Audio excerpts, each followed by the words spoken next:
How to deactivate or delete your Instagram account. In this video, I'll show you how to deactivate or delete your Instagram account using the Instagram app on your Android phone or iPhone.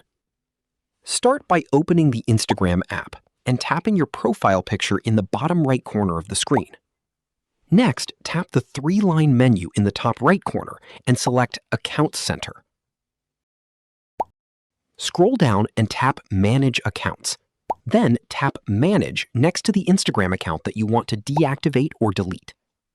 Now select Deactivation or Deletion and choose whether you'd like to temporarily deactivate your account or permanently delete it. Keep in mind that deactivating your account is temporary and you can reactivate it at any time by signing back in. Tap Continue and review the information provided.